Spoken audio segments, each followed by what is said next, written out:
प्रश्न आया है कि जो पत्नी को धोखा देते हैं उस पे बोलिए।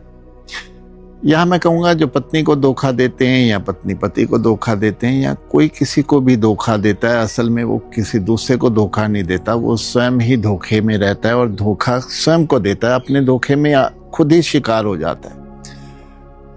ऐसे झंझट, ऐसा तनाव अपनी जिंदगी में ले आता है कि फिर उससे राहत पाना उसके लिए मुश्किल हो जाता है। कहीं ना कहीं उसको लगता है भीतर से कि मुझे प्रेम की तलाश है और प्रेम कहीं से मिल नहीं रहा, जबकि प्रेम जो है वो खुद का होता है, वो कहीं से नहीं आता। जब आप प्रेम किसी को देना चाहते हैं तो फिर उसको बदले में कुछ भी उम्मीद नहीं करते, मैं उसी को प्रेम कहता हूँ और सच्चा प्रेम भी वही है।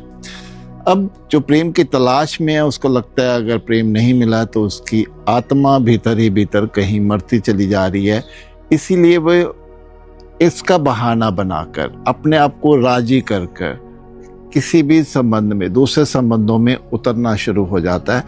लेकिन प्रेम तो उसे फिर भी नहीं मिलता, संतुष्टि तो उसको फिर भी नहीं मिलती, बल्कि एक आत्मग्लानि उसको मिलती है, उसकी ही आत्मा उसको भीतर कटोसती चली जाती है अगर वो किसी को धोखा दे रहा होता है तो। यहाँ मैं कहूँगा कि इस भ्रम से बाहर आना ही इसका सही हल है कि जो प्रेम है वो किसी भी मनुष्य से आज लग रहा है मिल रहा है, लेकिन कल वही प्रेम जी का जंजाल भी बन जाता है।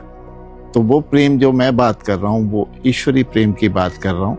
अगर सब इंसानों में वो ईश्वरी प्रेम दिखने लग जाए तो फिर वो कहाँ यहाँ धोखा देने का कोई सवाल ही पैदा नहीं होगा, किसी वो होगा भी नहीं भीतर से। अगर ये बात उनकी समझ में नहीं आती तो वो अपनी ही जिंदगी को आगे चलकर समय के साथ तिल तिल मरने पर मजबूर हो जाते हैं।